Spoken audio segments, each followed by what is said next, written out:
Welcome to the Hollywood great films and presenting she Hulk. दोस्तों आज मैं explain करने जा रहा हूँ मार्वल स्टूडियो के सीरीज सी हल्क एपिसोड 6 को। तो अगर आपने इससे पहले वाले एपिसोड को नहीं देखा, सबसे पहले जाकर आप उसी को देख लीजिए, तभी ये एपिसोड आपको समझ में आएगा। तो बिना किसी देरी किए चलिए स्टार्ट करते हैं इस एपिसोड को। इस एपिसोड के स्टार्ट में हम जेन को देखते हैं, जिसके पास उसकी फ्रेंड ने अपनी शादी का कार्ड भेजा है और वीआईपी गेस्ट के रूप में जेन को इनवाइट किया है। इसके बाद ये लुक के बनाए हुए एक कपड़े को चूज करती है और उस कपड़े को पहनकर पहुंच जाती है अपने दोस्त की शादी में, जहां पर मौजूद सभी लोग जेन को देखकर हैरान हो जाते हैं, जिस कारण यहाँ की सभी लड़कियां जेन की बहुत तारीफ करते हैं। यहाँ हम जेन की फ्रेंड लुलू को देखते हैं, जो कि इसे सी हल्क अवतार से नॉर्मल अवतार में आने को बोलती है, क्योंकि यहाँ मौजूद सभी लोग सिर्फ जेन की ही तारीफ कर रहे होते हैं। इसी कारण ये सी हल्क को नॉर्मल अवतार में आने को बोलती है, ताकि यहाँ मौजूद सभी लोगों का ध्यान सिर्फ लुलू पर रहे। जिसके बाद ये अपनी फ्रेंड की बात मानकर नॉर्मल अवतार में आ जाती है। वहीं हम दूसरी तरफ देखते हैं कि बुक से मिलने के लिए एक नया क्लाइंट आया है, जिसका नाम क्रिक हॉलिस है, जिसे लोग इमोर्टल कह के पुकारते हैं। ये आदमी बुक को अपनी वाइफ से डिवोर्स कराने को बोलता है, क्योंकि ये अपने रिलेशनशिप से तंग आ चुका था, क्योंकि इसकी और इसकी वाइफ में हमेशा लड़ाइयाँ होती रहती है। ये कहता है कि इसने अपने रिलेशनशिप को बचाने के लिए बहुत कोशिश की,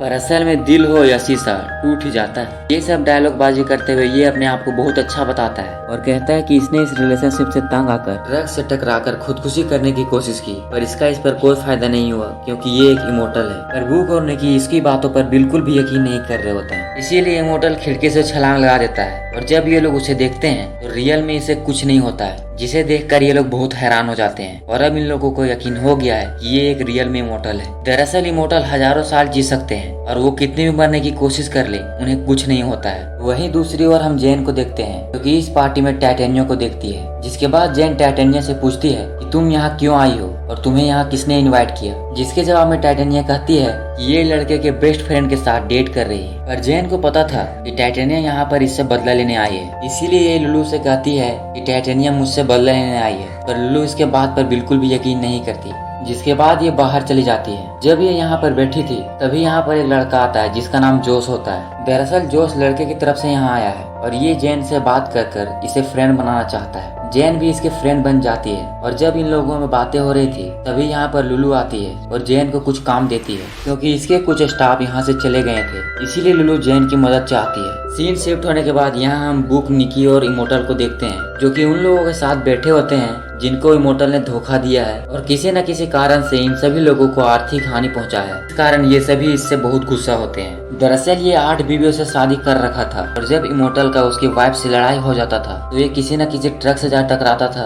और मरने की एक्टिंग करता था। इसके बाद ये यहाँ से दूसरे शहर भागकर दूसरी शादी कर लेता था और इसी काम को ये किसी से पैसे लेने के बाद भी करता था। पर किसी तरह इनको एक वीडियो के जरिए इसकी इमोर्टल होने की सच्चाई इन लोगों को पता चल जाता है, जिसके बाद ये सभी लोग इसके पीछे पड़ जाते हैं और इस पर केस भी करना चाहते हैं। यहाँ हम देखते हैं कि लुलू जेन को अलग अलग काम करवा रही है, जैसे कि बिल्ली संभालना, साफ सफाई करना और भी कुछ काम, जैसे कि जेन यहाँ की नौकरानी है। पर लुलू के बेस्ट फ्रेंड होने के नाते ये चुपचाप इसकी सारी बात मान लेती है। यहाँ पर ये सब बातें सुनने के बाद बुक इमोर्टल को इन लोगों के साथ सौदा करने को बोलती है। वो बोलती है कि तुम्हें अपने जेब खाली करना होगा और जितने नुकसान हुए हैं उस हिसाब से इन लोगों को पैसा देना होगा। जब इस डील को बुक इन लोगों के सामने रखती है तो ये लोग इस डील को एक्सेप्ट कर लेते हैं, जिस कारण ये केस यहीं पर खत्म हो जाता है और इमोर्टल कोर्ट जाने से बच जाता है, जिससे ये बहुत खुश होता है। लुलू के दिए हुए काम के कारण जेन बहुत परेशान हो गई थी, इसीलिए ये खूब ड्रिंक करती है और ड्रिंक करने के बाद पागलों जैसी डांस करती है। इसीलिए ये ब्रूस के पास एक वॉइस मैसेज भेजती है,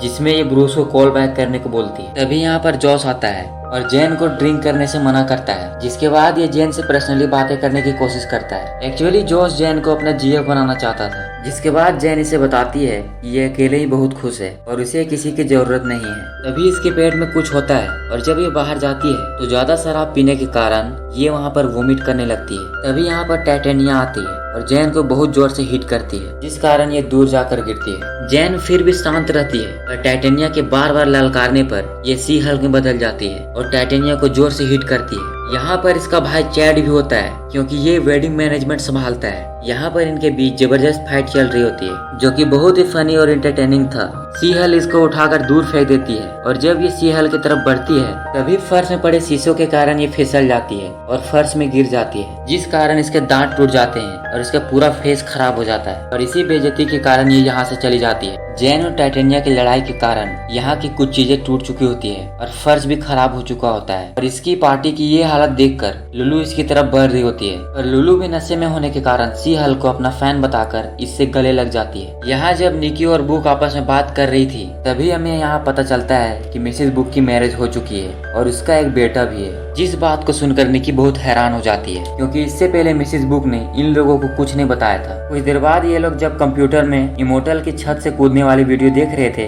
तभी इन लोगों को एक सैड मिलता है और जब निकी इसमें लॉग इन करती है तो ये लोग देखते हैं कि इस प्रोफाइल में जेन और सी हल को टारगेट किया गया है और इनकी तस्वीरों पर मार्क किया गया होता है, जिसको देखकर ये दोनों समझ जाते हैं कि कोई आदमी जेन और सी हल को टारगेट कर रहा है। इसीलिए निकी जेन के पास कॉल लगाने जा रही होती है पर बुक इसे मना करती है और बोलती है कि हमें इस वक्त जेन को कुछ नहीं बताना चाहिए क्योंकि वो इस वक्त खुश है और एंजॉय कर रही है। पर निकी बुक की बात न मानते हुए जेन के पास एक वॉइस मैसेज भेज देती है जिसमें उसने इस घटना के बारे में सब कुछ बता दिया होता है। निकी के वॉइस मैसेज आने के बाद जेन इसको रिसीव नहीं करती है क्योंकि ये बहुत शराब पी हुई थी जिस कारण इसके सर चकरा रहे थे, इसीलिए जॉस इसकी हेल्प कर रहा था। तभी इस एपिसोड के आखिरी सीन में हम उन्हीं लोगों को देखते हैं जो कि जेन को टारगेट कर रहे थे। यहाँ हम देखते हैं कि ये लोग एक डॉक्टर है जिसका चेहरा हमें इस एपिसोड में नहीं दिखाया जाता है। इसी के साथ ये एपिसोड यहीं पे खत्म होती है। अगर ये एपिसोड आपको पसंद आए हो तो चैनल को लाइक और सब्सक्राइब करना बिल्कुल ना भूलें। मिलते हैं अगले मजेदार एपिसोड में, तब तक के लिए जय हिंद जय भारत।